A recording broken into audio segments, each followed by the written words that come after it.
Hi, this is Jessica Pichardo. I am doing a YouTube video today, even though I generally do the paper instead. I do hate self-recordings, but I really wanted to expose myself to be more visually capable and being more tech savvy. So here we go. So I chose to do my paper on biracial and multiracial college students. The reason why I chose this paper is it's very personal to me, as I identify in being multiracial with a father who's of Latino heritage and a mother who is of white, Caucasian, Italian descent. So first generation, Ellis Islands, all that fun stuff is in my gene pool and in my history. So, definitely a topic that I can relate to, especially during my college experience. So, in speaking about biracial and multiracial students, there isn't that much data that's available on them per se. Actually, the census is what changed things back in the 1980s, 1990s, which caused for the federal government to seek to define racial groups and to really see where things are generating as far as where people self identify. So that's where it became more familiar that there was such a thing as mixed race students on campus, although that could be, visually indicated. And that led to a procession of the Association of Multi Ethnic Americans, also known as the AMEA, where they became a central movement to talk about the census and how it really connects to facilities, the emergence of internet, and how campus and mixed racial groups, biracial, multiracial students were becoming more visual to educators. So, with that data reporting, we generally learn that students do identify as being more than one race, and that students, although claiming to be of one or more race, do have some special needs in their identity development that has to be addressed, um, more so than other students who are monoracial and just identify as being of one racial and ethnic backgrounds. So, um, experience as a multicultural students is uh, as Kuja explains in the book, Multiculturalism on Campus, is knowing the number of multicultural students and the population's projected growth is not enough. To serve their needs, all college educators, including administrators and student personnel, must also understand something about students' multicultural experiences. So, what does that mean? So, I mean, it's just that there is more than one way to identify these students, and rather than being placed in categories, it's important to really see the aspect of their identity, how they were raised, their peer to peer context, their culture in the schools, and the experiences that they have regarding their race. And again, these students go through different levels of self identification. And as we know, students in their adolescence to early adulthood are more likely to develop their identity than at other points of their lives. So, self identification that persists in research really speaks to um, how students identify themselves either in one aspect or another. So for me personally, I've always looked to be more white, and due to myself not speaking Spanish, have been less likely to be seen as identifying as Latina and sharing into that culture. So there was always, you know, a conflict when it came to where I fell on the scale. Do I claim my heritage as being Latina, even though that was raised um, white, but I still have the same cultural experiences that Latinas do, but then I'm not looking as visually Latino as or Latina as like some other students. So like those characteristics really come into play, and the conflicts with that identity if it's not really rooted and really looked into, it could cause some signs of oppression for our students, and that's why we need to make sure that we're aware of their needs. Also, really focusing in on the framework of applications, whether it is for the census, whether it is for college or employment, where the checkboxes ask you to identify, could also cause some confusion for students that are bi and multiracial. Being the fact that, not all checkboxes, especially in the past, offered um, the same identification. So it just really asked you to check one box of, being one race. And now, personally, I'm able to check the race that I am white, but that I am from Latino descent. So it does, allow me to claim both sides of my heritage rather than just the one. Um, so again, as I mentioned before, in regards to the visual look of our biracial and multiracial students, physical appearance does matter, and there's a lot of typing that goes in with physical appearances.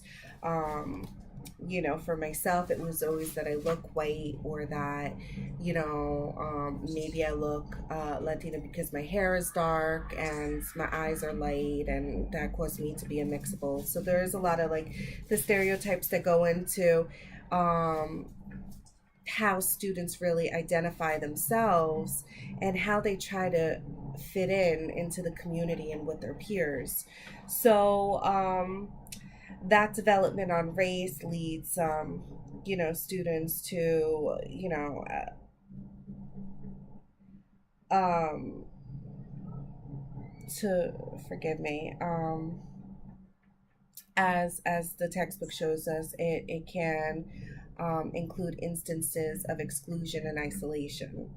um so students may dismiss the role of physical appearances. However, due to oppression and due to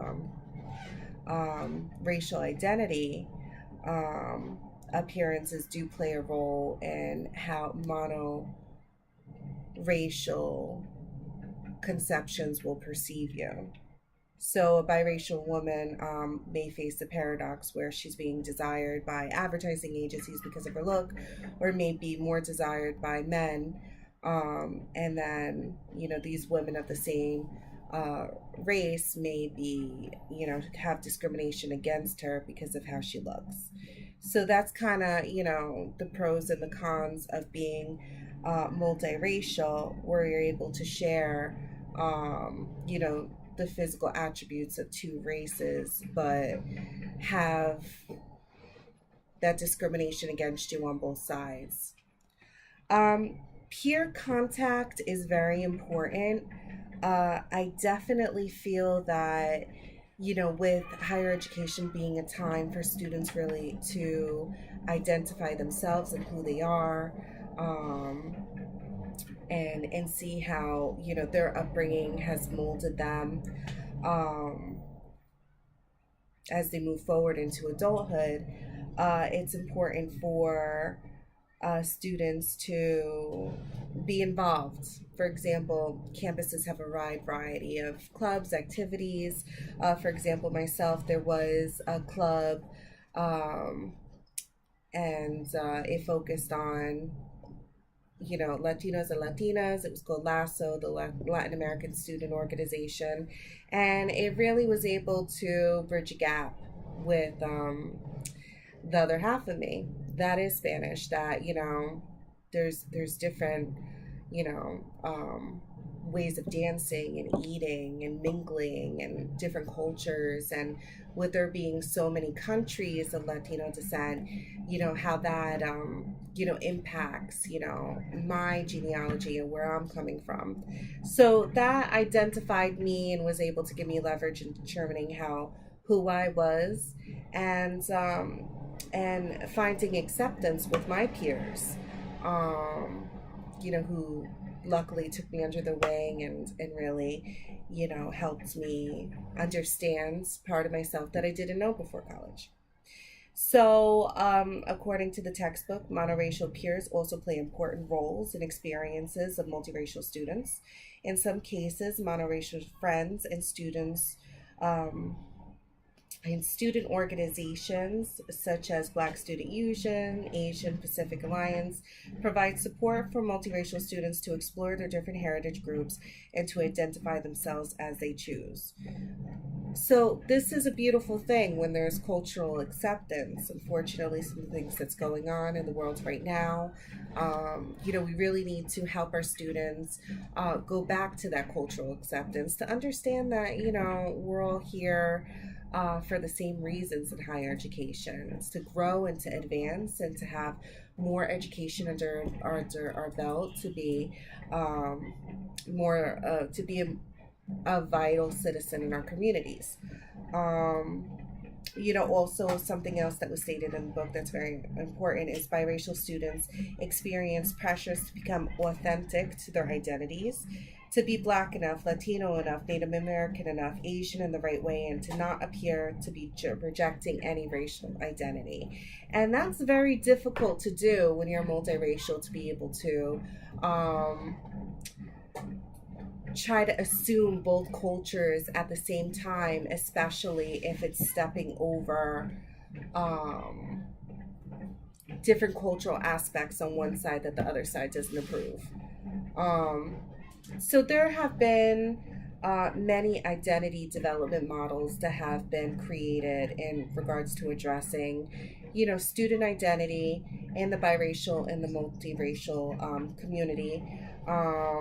These models share that racial identity development for all people of mixed heritage um, have their advantages and their disadvantages, which is completely accurate. Students who have appearance that allows them to pass as white, like myself, may be able to have more white privilege than students who just claim to be solely Latina and don't have both sides of the coin.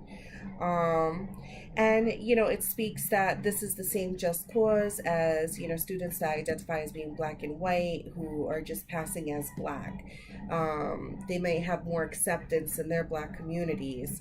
So there is different feelings as far as students coming from that backgrounds. So one thing that I would like to discuss as far as the biracial identity model created by Kitch. He proposed that there's three stages in really tracing developments from childhood to adolescence and adolescence to adulthood. And these three stages are that number one, the students have an initial awareness of their differences, which is accurate. I knew, especially when I was in high school and also moving into college, that, I wasn't the same, that I had some aspects about myself that other students did not have, that I was multiracial. And I didn't know what it meant at that point, other than, I saw myself as being a little bit different. Number two is a struggle for acceptance of others. I felt the difference when I was in college. I knew that although I checked the box that I was white and I was Latina, I knew that my disadvantage of me not speaking Spanish and my disadvantage of, not being as affluent as some other Latino students as far as my um, understanding my Salvadorian side and having that more of a connection to that link about me. I definitely saw that, I would get the stereotypes, I'm too white, I don't speak Spanish, so therefore I'm white, and that became very apparent. I think my freshman year was more difficult for me than my sophomore and junior and senior year. I feel that my freshman year I was treading very lightly as far as, trying to mingle with other peers and understand, where I belonged, who I could relate to. Pardon the interruption. I need the fallen students to come to the front desk. You're going home. Adrian and Naomi Malesio, Xavier Platt, Adrian Okay.